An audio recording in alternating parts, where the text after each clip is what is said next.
before we open our brains up to receive more truth. One of the advantages of the music department at Weimar University, unlike other, at least most other, I don't know of any others that do this, but Weimar University, vision is to heal a hurting world. And so every musician there at Weimar is actually part of our therapeutic team at New Start and also depression and anxiety recovery. And so the type of music that is selected, just like what you just heard, is music that is designed to heal the body and the brain. And some music actually does that. Other music can actually be harmful to the brain. It can be enjoyed, but the after effects are actually not good for the brain. There's music that can increase hostility. It can make you more worn out and fatigued. It can cause you to be more angry, and it can take away empathy. Studies have actually shown that. And so obviously we're not going to be demonstrating that type of music at Weimar University in our therapeutic programs. And so it really keeps the focus on the healing ministry. And of course, that healing ministry in regards to music goes back in antiquity, and we'll actually speak about that a little bit today. So today the talk is on enhancing emotional intelligence. And this is an area that a lot of people in the workplace are wondering about. In fact, companies that are really doing well are hiring not so much on the basis of IQ, but on the basis of emotional intelligence. If they want to really have a good company that's going to serve the public well. So what is emotional intelligence? It's understanding your emotions and the emotions of others and responding to those emotions in a healthy way. It sounds pretty simple, but it really is important for us to be able to understand our emotions as well as the emotions of others, and our response to those emotions are critically important as well. Well, studies have shown that our behaviors powerfully influence our thoughts and emotions. In fact, when people come to our program, we have Optimize Your Brain programs. We have also depression and anxiety recovery programs. Those programs at first seem to be behaviorally focused. For instance, if we are not physically fit and become physically fit, it actually helps us to manage our emotions. We'll actually talk about some of the mechanisms of that this afternoon, along with a lot of other lifestyle principles and habits that can help our emotional intelligence. What we put into our body in regards to nutrition and other factors has a bearing on our emotional intelligence. But the program is not just behaviorally focused, because it's our thoughts that cause our emotions and behavior. Now, sometimes when people come to our program, they'll think, wait a minute, I'm having bad thoughts, I'm having bad emotions, that's why I'm here. I have depression and anxiety, and now Dr. Medley has just told us that it's my thoughts causing my emotions and behavior. Sounds like he's blaming me for this. But you know, thank God it is our thoughts that cause our emotions and behavior, because we can change our thoughts. Amen. And we can change our thoughts into what's true and accurate. And when we do so, it can powerfully help us to feel better immediately. It's actually quicker than smoking a joint. It's quicker than taking a drink of alcohol. It's quicker than popping a Xanax pill.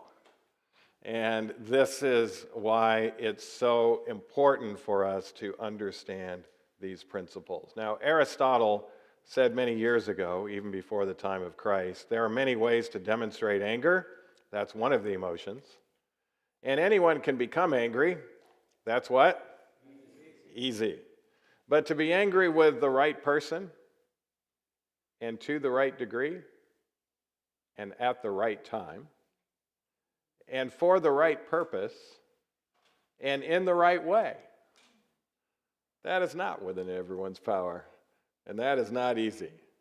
Well, I actually disagree with Aristotle's last phrase there, because once you learn the principles of emotional intelligence, everyone can do exactly what Aristotle was talking about.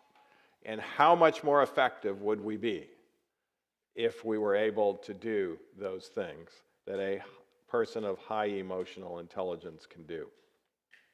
So, emotional intelligence has now been studied quite a bit since particularly when Daniel Goleman made the phrase popular by writing a book called Emotional Intelligence. Actually, that phrase goes way back to the early 1900s, if you were to look at it, when it was first utilized, but Daniel Goleman made it popular in 1990.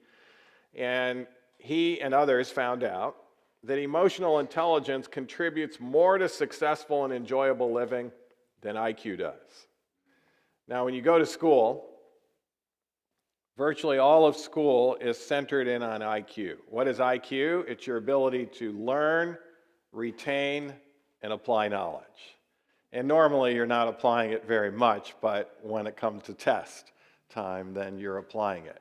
And so from kindergarten all the way through high school, all the way through college, you can even take psychology classes, you can even become a doctorate in psychology and have low emotional intelligence because you're just learning, retaining, and applying the knowledge that maybe the professor is teaching.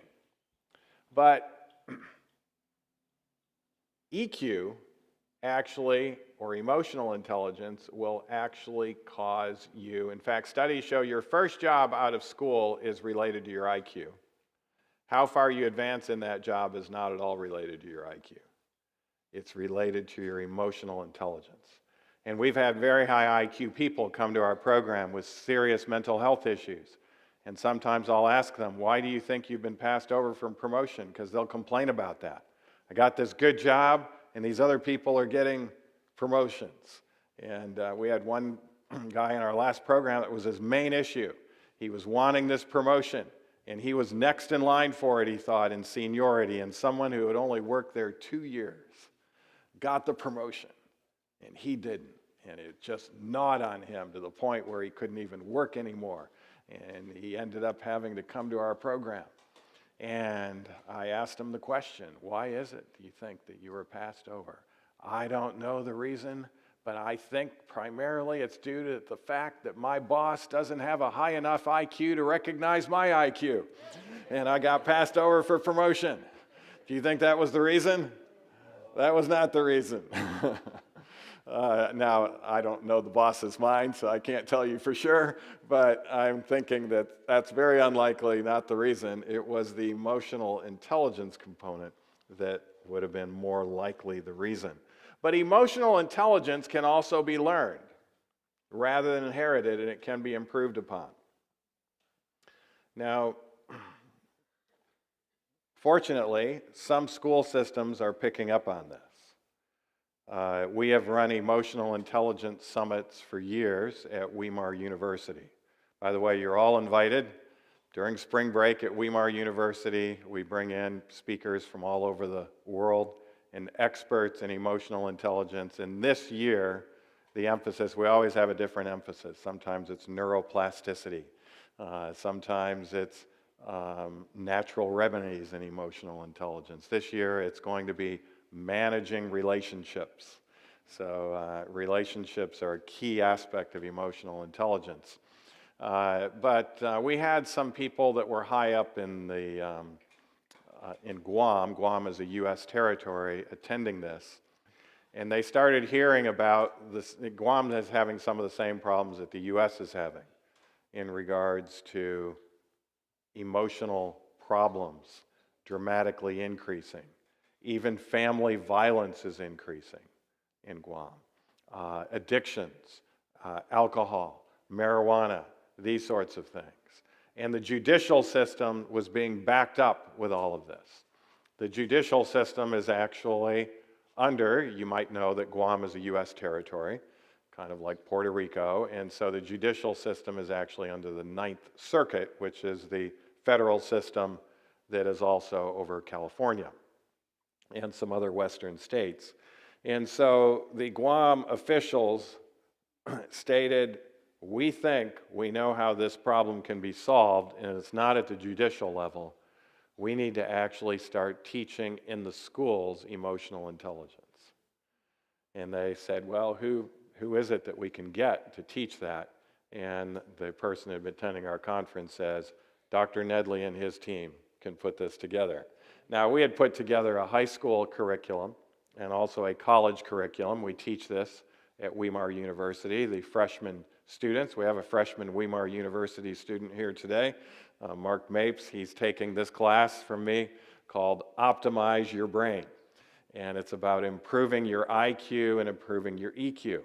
But we also have an education program at Weimar that people that learn to teach elementary education, secondary education.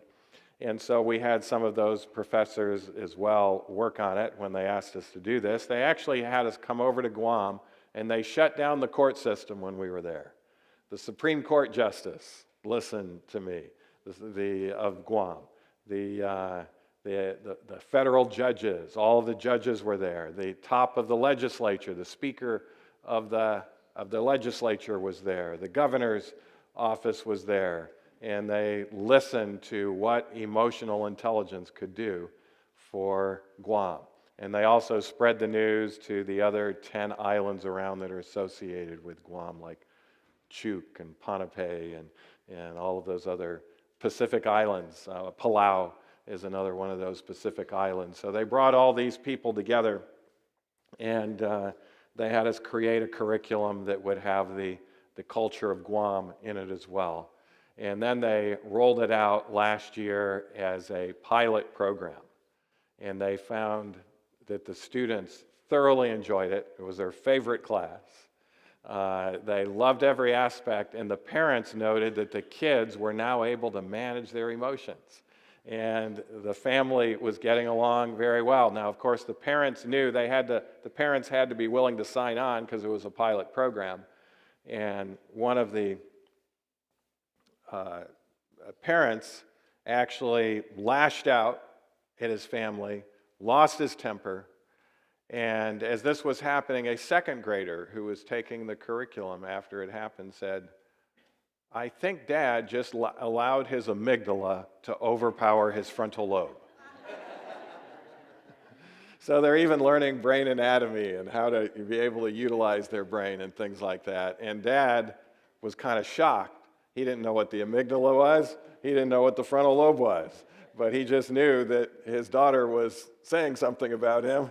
And so he decided to start looking at the curriculum and started looking at it himself and realizing he could do better in managing his emotions. And so families have been greatly enhanced. And now they've asked us to do the entire high school curriculum. We just did it for 2nd, 5th, and 9th grade, and now they're asking us to do it all the way through the school. And they said this should be like math. Everyone needs math. Everyone needs reading. This should be a core subject in the Guam system. And so, by the way, just a little bit of background. This was the public school system. It wasn't the private school system or the Christian school system that was asking for this. And Guam doesn't have money, so where did they get the money from? The federal government. Someone guessed it. And they were connected. It was judicial system starting it, so they asked the Ninth Circuit, based in San Francisco, to pay for this curriculum. So the Ninth Circuit interviewed me, had 2 questions for me. He says, well, we've researched you out very well, Dr. Medley, and yes, we think you can do this curriculum, and we think that this would, Guam very much wants it, so we're willing to do this, but we're not sure we're willing to sign on with you yet. We have a couple of questions. We noticed Weimar University is a Seventh-day Adventist institution, but is it owned at all by the church, the Seventh-day Adventist church, even 1%? I said, no, it's not owned at all by the church. Said, secondly, are you paid at all by the church? And I said, no, I'm not paid at all by the church. And they said, well, then we can sign this document because we want to have separation of church and state. And if you were actually the president of Loma Linda University, we could never do this. If you were the president of any other Adventist university, we couldn't do this because they're owned by the church and they're paid by the church. And so this is one of the reasons why what we call self-supporting organizations can do things for God's work that the church can't do. And so just a parenthetical part of this. By the way, other high schools are picking it up. There's a high school in Los Angeles now that's heard about it, and they want to turn that around as well. And I did see you have a little Christian school not too far away from here. We actually do have a Christian curriculum now as well, because the public school curriculum, we have Christian principles that are woven through it all, but we don't quote the Bible.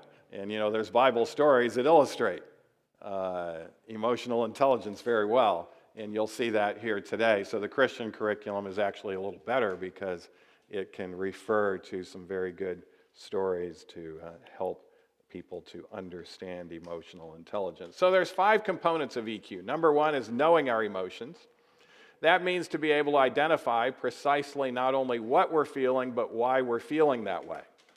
And if the why happens to do with someone cutting you off in traffic, you're not understanding your emotions.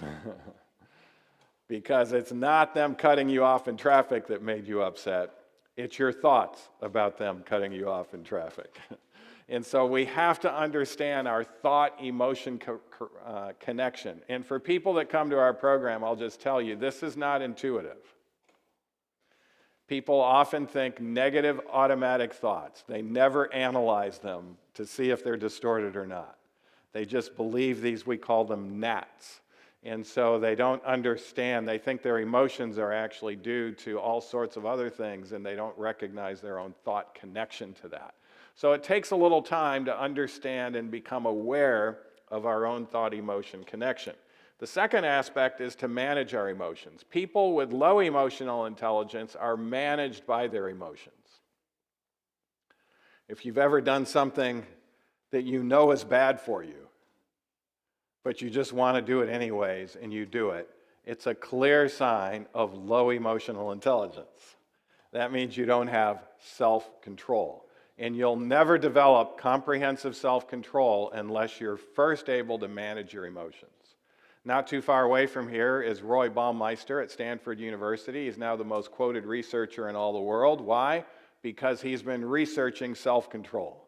And he tells us that self-control is the number 1 problem in all of the world. Lack of self-control is the number 1 problem in all of the world. And he gives you a lot of data to support that. The most quoted researcher. By the way, in the last election, one political party never mentioned it, and neither did the other political party. There's never been a congressional committee formed on the number 1 problem. They'll talk about other problems, but they will major in minors, and they'll argue about all these lesser problems, but the big elephant in the room, they don't want to address because they have problems managing their emotions, and they don't want to necessarily be exposed. By the way, a lot of the political problems could be solved if we could solve this second aspect in helping people to manage their emotions. Third aspect, recognizing emotions in others. It's not just about us, it's about others. Empathy, character strength showed to others. Managing relationships with others. This is our emphasis for our next EQ Summit, called social intelligence. And we're going to be talking about relationships in the workplace. We're going to be talking about relationships in the family. We're going to be talking about marital relationships and emotional intelligence. We're going to be talking about all different forms of relationships and how we can enhance our relationships. And you might guess this is one of the reasons why EQ is related to happiness far more than IQ. Because if we have healthy, helpful relationships, we're going to generally be very happy and fulfilled people.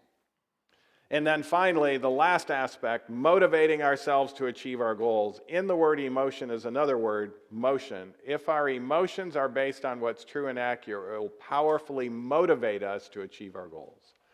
And this is why some people have high IQ, but they don't do well in school. They don't have the motivation. And it's far better to take someone with average IQ and give them EQ. If so, they will score higher in GPA and on their tests than a high IQ person that doesn't have the motivation. And so, but of course, it'd be great to have both. So improving emotional intelligence has been shown to effectively prevent or treat depression, phobias, obsessive compulsive disorder, post-traumatic stress disorder, even eating disorders, anorexia, bulimia, and even addictions such as alcoholism. But it not only helps people with emotional issues, it also helps people that are thought to be, quotes, normal. In other words, I don't have a mental illness, I'm just fine. I don't think this presentation is for me, but improving your EQ has been shown to help normal people think clearer, communicate more effectively, fosters unity in group settings, reduces polarizing statements, promotes a happier life, but all of this is accomplished without compromise or sacrificing the truth. One of the bedrock principles of emotional intelligence is what is true, what is accurate. And so truth is not put aside. A lot of people think the only way you can have unity is to put truth aside. That's a very superficial unity that will not withstand stress. If you want to have a full bedrock unity, it has to be based on what's true and accurate. And so emotional intelligence does not sacrifice truth. It's very much involved in regards to discovering what is true. So the influences on emotional intelligence. Our genetic makeup does have a role to play. Our childhood experiences have a role to play. Our current level of emotional support has a role to play. And then there are physical conditions. If we haven't slept for 48 hours, what do you think is going to happen to your emotional intelligence? Is it going to go up or go down? It's going to plummet. Poor nutrition will make it plummet. Illness can make it plummet. But the major influence, as important as those things are, our emotions are actually largely controlled by our beliefs, our evaluation of events, the way we think about what? Problems, and our silent self-talk. Those are the moment-by-moment messages we are giving ourselves. Now, if you were to take psychology today in any of the universities here in California, you would be sure to learn about the history of psychology. Sigmund Freud, Erikson, Jung, these individuals. By the way, Freud did not have more than 60 patients his entire life. And he came up with a theory based on those 60 individuals. And he wrote about it, and he's still being studied in universities today. By the way, if only 60 patients come to you as a psychologist, it's a sign that word of mouth is not getting out there. In other words, people are not getting better coming to see you, because otherwise they'd be telling their friends and relatives. And interestingly, Freud's theory, which is based on this, it's called A to C thinking. What is the A? The A is the activating event. The C is the emotional consequence. Freud believed that you are just a product of what has happened to you as far as the events in your life. And so he came up with things to explain all of these sorts of things. And psychology that's based on traditional psychotherapy techniques like Freud actually manufactures victims. It tells people they are the way they are because they are a victim. And you know, there may be some truth to that. There can be elements of truth. But then Dr. Ellis and Dr. Beck came along back in the 70s. And by the way, Dr. Beck, I think, is still alive. He's 98 years of age now. And he said, this is wrong. In fact, this is a quote from Dr. Ellis. A to C thinking is believing that we have little or no ability to influence our feelings and that events and situations directly cause our emotions and behavior is what type of thinking? It's crooked thinking. Now, there's a text that's used repeatedly in the Bible that means bent or crooked. Does anyone, not just a text, it's a word. Does anyone know what that word is? It's used repeatedly in Scripture. It means bent or crooked. Here it is. If I regard what? Iniquity. The root word means bent or crooked. If I regard iniquity in my heart, what is this talking about? You have crooked thoughts. The Lord will not hear me. Now, it's not because God doesn't want to hear us. The Bible tells us God is love. He loves every one of us. But the Bible tells us, you won't hear this in most Christian churches today, the Bible tells us that God is limited. But those quotes are not normally given. Both the Old and New Testament tell us God cannot do some things. There's one in particular. God cannot tell a lie. Now, he's a free moral agent. I suppose he could if he wanted to, but he will never be where deceptions are at. He's all about truth. And even Christ, when he was before Pilate, and Pilate was asked, "Why did you come?" Pilate recognized he was a king. Pilate kind of recognized who he was. And he said, "I came to bear witness to the truth. Everyone that is of the truth heareth my voice." So, unless we are willing, what this text is saying is, unless we are willing to straighten out our thoughts to true and accurate thoughts, God's not going to be able to help us. But he will help us if we're willing to straighten out our thoughts. In fact, that's why he said he would send us the Spirit of truth. That's the Holy Spirit. And he makes it very clear the Spirit of truth dwells in the heart first, and then the Spirit of truth becomes the comforter. Comforter is an emotional term, but we have to be able to think true, accurate, and helpful thoughts in order to get there. So what was it that Beck and Ellis taught us? They didn't ignore the activating event. It does have a role to play. Let's not ignore it. But then you have the B, which is the belief about that activating event, and then you have the emotional consequence. And once you have an emotional consequence, then you're going to have a behavioral consequence. And so this can very much affect our behaviors. So no therapist can actually go back and live your life over for you again, or redo your activating events. But what they can do is to help you with your present Bs and take irrational beliefs and help you to see rational beliefs and replace it. And when you can get in the habit of doing that, what a difference it makes. New highways are created in the brain that are going to be far more effective. So your feelings result from the messages you give yourself. Your thoughts have much more to do with how you feel than what is actually happening in your life. Let me give you an example. Paul and Silas, they were taken against their will. They were doing such good in the community that the economy was changing. By the way, I hope at some point the Hollister Christian community does such good that it starts to change the economy of Hollister. How is it changing the economy back in Paul's day? People were no longer going after frontal lobe suppressants like alcohol. The people weren't buying the opium of the day. They wanted to have their brains and bodies healthy. And the people that sell frontal lobe suppressants are normally very much connected with government to make their money. And so they were not happy, and they started telling some lies about Paul and Silas.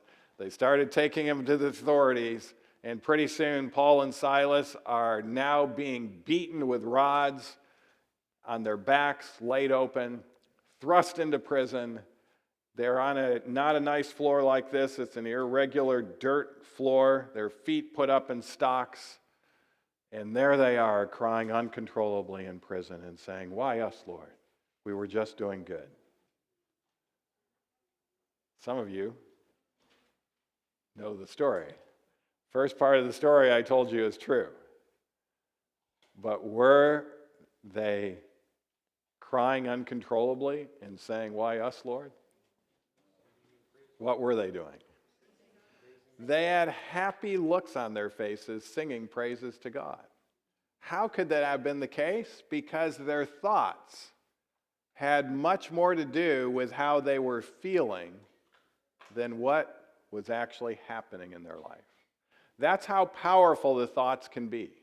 If the thoughts are true and accurate, even under a situation like that, we can have stable emotions.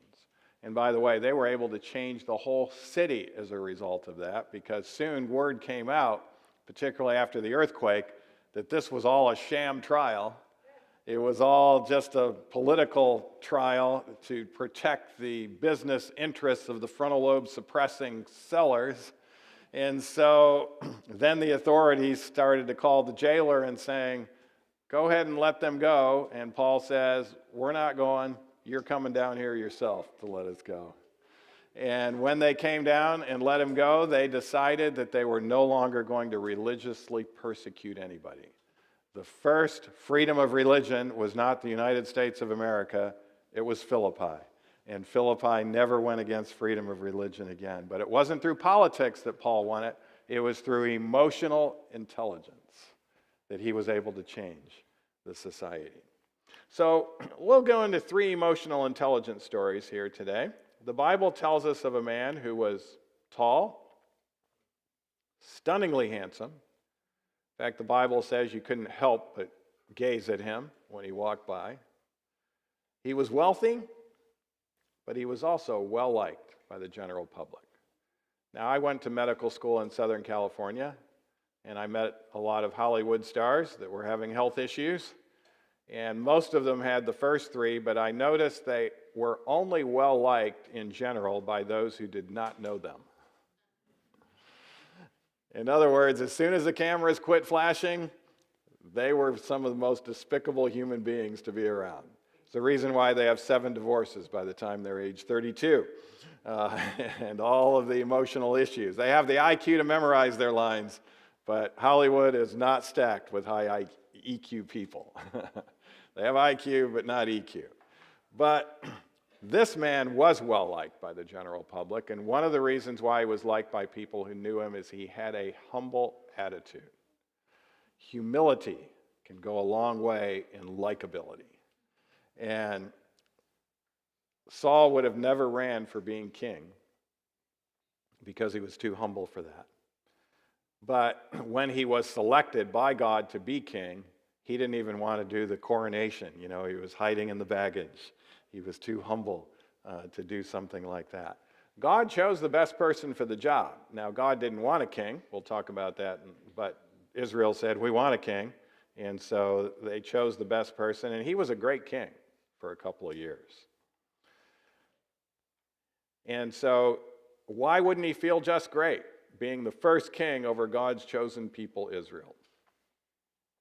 Well, research has documented that negative thoughts which cause emotional turmoil nearly always contain gross distortions. The thoughts on the surface appear valid, but you will learn that they are irrational or just plain wrong, and that twisted thinking is a major cause of suffering.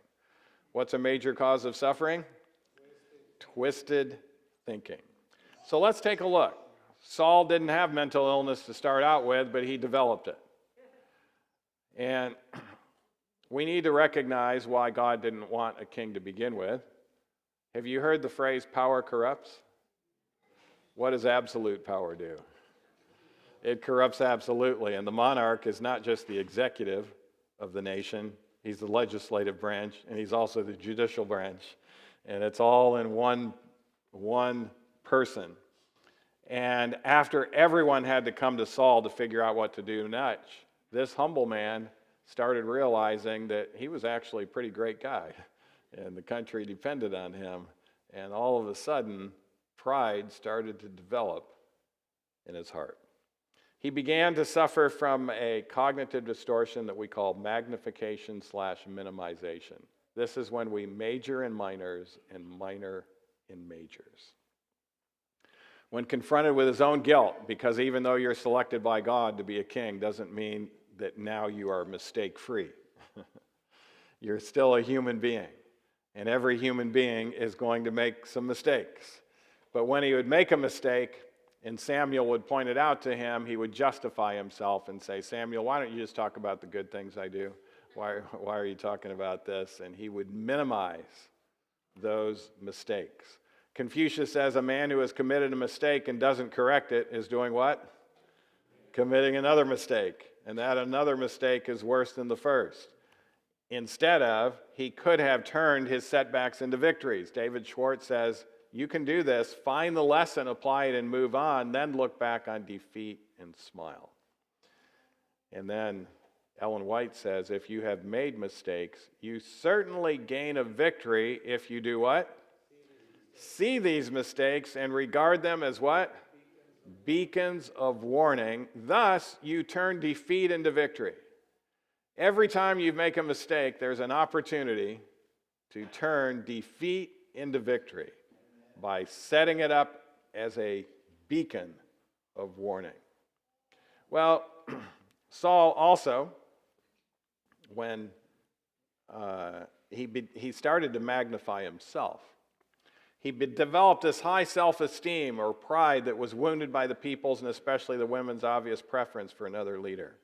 Now, your children's storyteller today did not collaborate with me, so I'm not the one that told him to tell this story, but you know how God works in bringing these things together.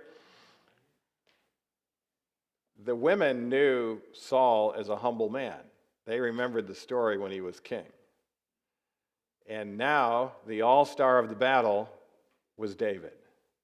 And you know, it was back in ISIS. You can understand these women because it was like ISIS. If they would have lost that battle, those women would have been taken over as slaves. Their houses would have been ransacked or just possessed by the enemy. And you can imagine those women were very keen on the outcome of those battles. They wanted their husbands home, their sons home, their brothers home, and they wanted to be able to keep their way of life. And so it was a big deal. And when this particular battle looked like it was going to be lost, but then David became the all-star of the battle, they composed this great song as they're walking back in. Saul has slain his thousands, and David his tens of thousands. Now, I must admit, had I been Saul's doctor that day, and the choir leader, I would have advised them to change the lyrics. But you can understand they saw him as a humble man. They thought he was going to put his arm around David and say, aren't we glad that God put him in the position to succeed? But he wasn't sure he heard it right the first time. And the second time he knew he heard it right, and his pride was wounded. And he began to go into some dark places. By the way, one of the symptoms of depression, we talked about it last night, feelings of worthlessness. Do you know how that starts? It starts out with an arrogant sense of self that gets wounded. And then you go eventually to feelings of worthlessness. It wouldn't have started had you not developed a sense of self-pride to begin with. But it wasn't just Saul that had this issue. Is not this great Babylon which I have built?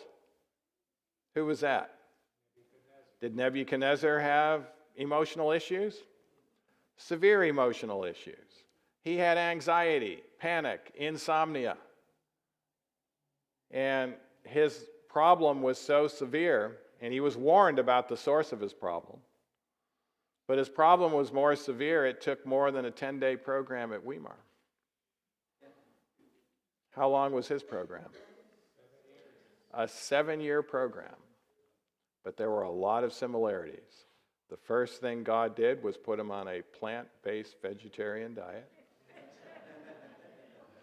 He also put him on an exercise program. He shined a lot of sunlight on him. He got the light therapy going. And he even got the hydrotherapy going, if you read Nebuchadnezzar's testimony. And even music therapy was part of Nebuchadnezzar's healing. And then finally, the cognitive behavioral therapy of getting rid of the distorted thoughts about himself. Did the program work? it worked wonderfully well, and Nebuchadnezzar became probably the best king ever, because now he had IQ and EQ on top of it. And he became probably the greatest king ever. But, it didn't start with Nebuchadnezzar. I will exalt myself above the Most High. That's Lucifer. By the way, don't mistake it. Lucifer has a mental illness. And he has a mental illness because he's been thinking distorted, lying thoughts for a long time. And that's why he's a roaring lion, seeking whom he may devour. Don't be tempted by his arguments and his deceptions. There's a cognitive behavioral therapist. His name is William Backus. He's from Minneapolis. He's written a book that's actually a good book. We assign it to some of our people in our program. The name of the book is What Your Counselor Never Told You. And the subtitle of it is The 7 Sins That Lead to Mental Illness. And the first sin that he says that leads to mental illness is a sin of pride. And then he gives you a test to see whether you might have it. Trying to be noticed, craving attention, itching for compliments, needing to be important, detesting the idea of being submissive, loathing the idea of admitting to wrongdoing, strongly opinionated, being argumentative, demanding your way, wanting control over others, flaunting your individual rights, refusing advice, being critical yet resenting criticism, being oversensitive, and finally, thinking you have excellences you don't even have. William Backus says, watch out. If you have one or more than one of these, pride is there. Wounded pride is coming your way, and you are going to have some significant emotional issues. In contrast, we have a biography of Christ. We're told Christ was never elated by applause. Why was he never elated by applause? He never allowed himself to develop an arrogant sense of self. Maybe he should have been allowed. We're told he was the creator of the world, but he not only said the words, he lived the words, blessed are the meek. But notice what else. He was not only never elated by applause, he was not dejected by censure or disappointment. By the way, those two are connected.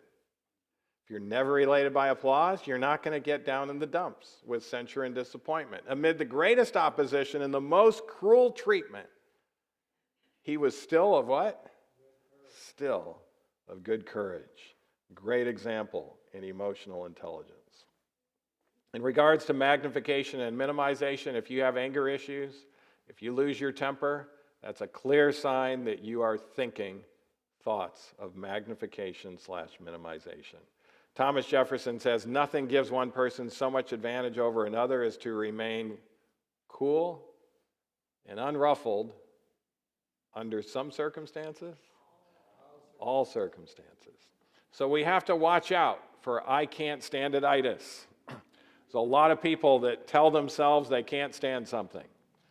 And the first night of our program, we teach our guests that are coming there for 10 days a little song to help them get over this distortion.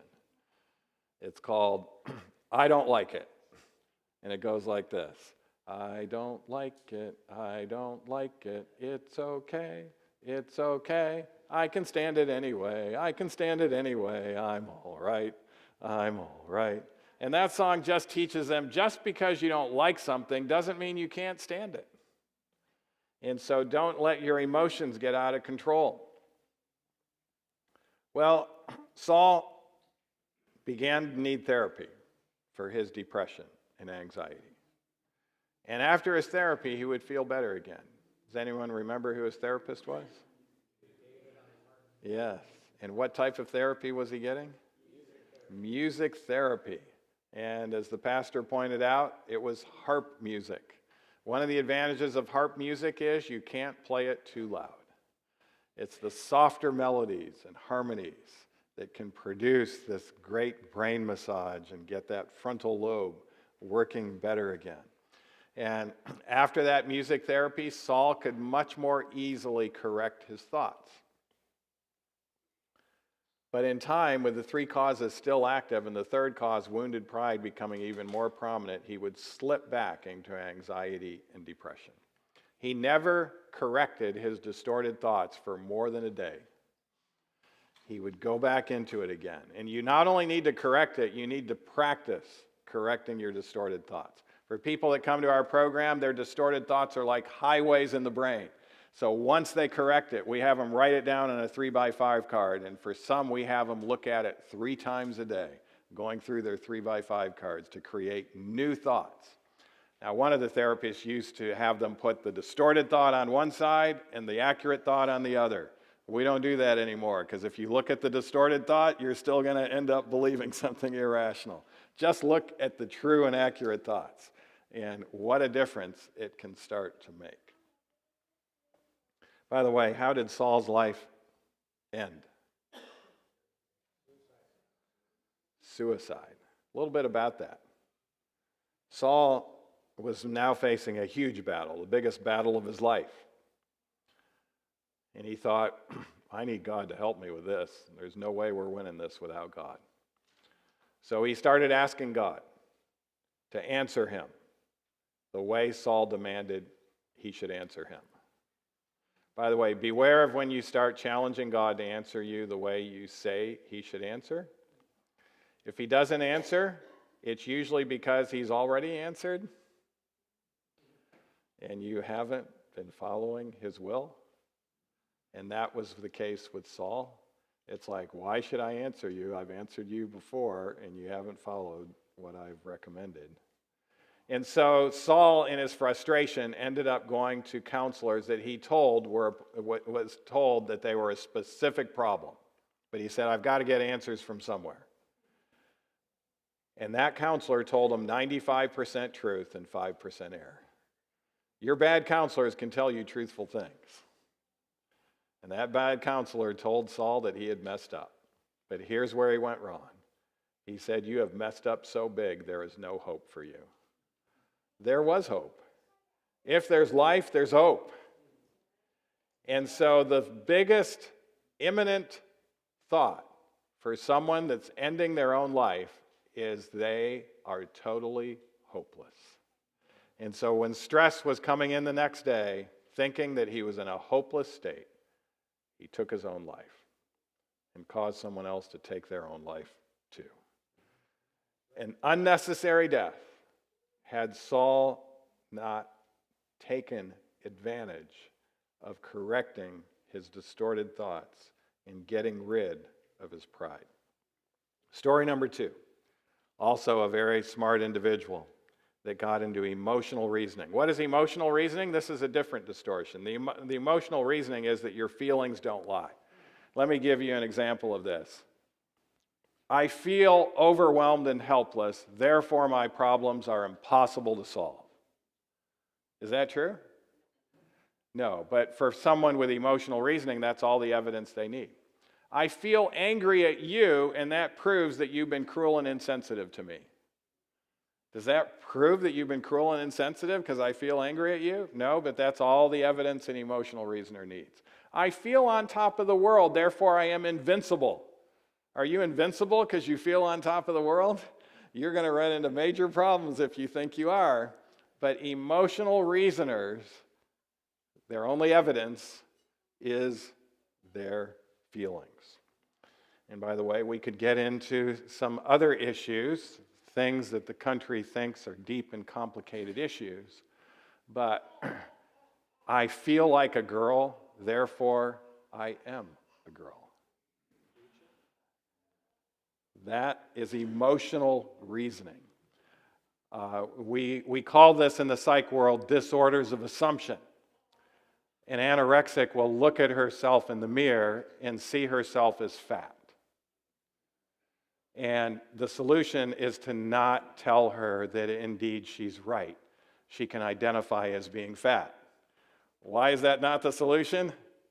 That can kill her. And many anorexics have died with that belief that they are fat. And so we have to get to the core issue and start correcting the irrational beliefs. But Solomon got involved in this. He said, I said in my heart, go to now, I will prove thee with mirth, therefore enjoy what? Pleasure. He was wanting quick fix ways to help his emotions. So he got involved in alcohol. He tells you that in 2-9. He got involved in drugs of the day, and then he got involved in this drug. Whatsoever mine eyes desired, I kept not from them. I withheld not my heart from any joy. What was it that Solomon should have been keeping his eyes from? That he wasn't? Anyone know the story of Solomon? It was women. What do we call that?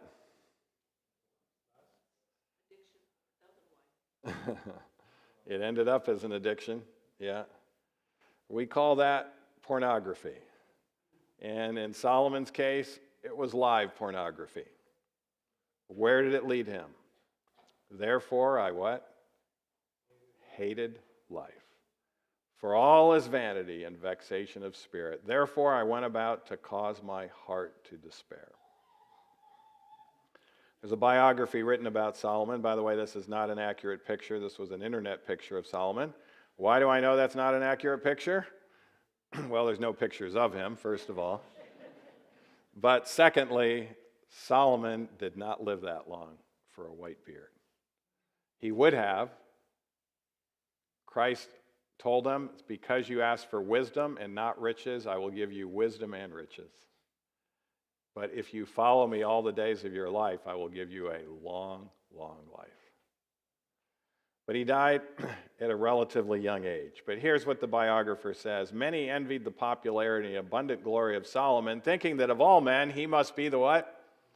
Why did they think he was the most happy? He had the most beautiful palace. He had the most beautiful lawns. He had the most beautiful people to serve him at any beck and call. He had the most beautiful princess from every ethnicity known to mankind to choose for that particular evening. And they thought, man, what a stud. This guy has to be the happiest guy in the world. But amid all that glory of artificial display, the man envied is the one to be most pitied. His countenance is dark with despair. All the splendor about him is but a mockery of the distress and anguish of his thoughts as he reviews his misspent life in seeking for happiness. How? Through indulgence and selfish gratification of every desire. By his own bitter experience, Solomon learned the emptiness of a life that seeks in earthly things its highest good. Gloomy and soul-harassing thoughts troubled him night and day. For him, there was no longer any joy of life. If you don't have any joy of life left, what do you have? Depression. Nor did he have any peace of mind. If you don't have any peace of mind, what do you have? Anxiety. And the future was dark with despair. Solomon was able to turn his life around. And if there is hope for Solomon, there's hope for everyone in Hollister. With that severe depression and anxiety, he began to analyze, how did I get here? Then a prophet came to him. A prophet told him that the kingdom was going to be taken away from him if he didn't turn around. And that's when he wrote the book Ecclesiastes, was to warn every young person not to go the way he went, because it was going to end up pretty dark. He was entering into false ways of altering the way you feel. And what's the problem with that? You can never get enough of what you don't need, because what you don't need will never satisfy you. 1 wife was not enough. 10 wives were not enough. 300 wives were not enough. 700 concubines were not enough. You can never get enough of what you what? Don't need. A lot of people think, if I just do it enough, then I'll finally get enough, and then I won't need any more. Not true on things you don't need. And there are studies on pornography exposure. After just 6 weeks, University of Indiana, University of Wisconsin looked at this, and 300 college people that were randomized to pornography for 6 weeks or regular movies and magazines. But after 6 weeks, less interested and less attracted to their partner, more self-absorbed, anxiety went up, less empathy for others around them, diminished ability to foresee consequences, their frontal lobe is going down. They began to live in a very self-centered world. The world was all just about them. And they began to shut down emotionally in just 6 weeks. The study's author stated the negative effects of pornography have been more consistently proven than the links between smoking and lung cancer. And those links have been well proven between smoking and lung cancer. But the effects of pornography on emotional intelligence have even been more proven in regards to what it's going to do with mental health. James says no one should say God tempts because God doesn't tempt anyone. Each one is tempted when he is dragged away and enticed by his own evil feelings. The problem is feelings can what? They can lie. So what do? Jonathan Martinson says, feelings are much like waves. We can't stop them from coming, but we can choose which one to surf. And we choose the one that is based on what's true and accurate. Thomas Jefferson also said something profound here. He says, don't bite at the bait of pleasure until you are sure there is no hook beneath. Can you imagine how many problems we'd solve in our society if people would say, wait a minute, this looks like it's going to be fun. It looks like it's going to be enjoyable, but I'm not going to do it until I'm absolutely sure there is no hook beneath. Story number 3. He himself went a day's journey into the wilderness and came and sat down under a juniper tree, and he requested for himself that he might, what? Die, and said, it is enough, O Lord, take away my life. Who was this? Elijah. Was Elijah like Saul, where he had developed this arrogant sense of self? No. Was he like Solomon, where he was out there just self-indulging himself? No. Elijah was a good man. Elijah was a godly man. And even fervent Christians can run into emotional problems, and those that believe in God. Elijah had that Mount Carmel experience, and within a day, Jezebel says, you're going to be dead within 24 hours.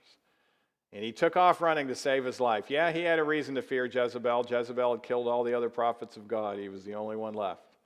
But without asking God about it, he took off to save his life. And 30 days later, he's now asking God to take his life. He's so depressed. And an angel came and said, what doest thou here? It's the question we ask everyone that comes to our program every month. What is it that brought you in need of this program? What's going on in your life? And Elijah began to talk. And at the core of it was a distorted way of thinking. Even godly people can have distorted thoughts. He was overgeneralizing. What is overgeneralizing? It's using limited factual evidence to hold a firm belief that actually is not true. What was his firm belief that actually wasn't true? I'm the only one that's never bowed the knee to Baal in this nation. Now, he could have said, I'm the only one I know of. But instead, he said, I'm the only one. God let him get by with it the first time. And we often let our patients get by with all sorts of stuff the first time when we're evaluating them. But then the second time, when he said it again, God had to stop him and say, you know, Elijah, you're wrong about that. You're wrong. Was he just a little bit wrong? He was wrong by a factor of 7,000. And then when God helped him correct his thoughts and then told him to do some things behaviorally to improve, Elijah didn't want to do any of those behavioral things. But then he thought, you know what? God's telling me to do it. I'll trust him and I'll do it. And did Elijah recover?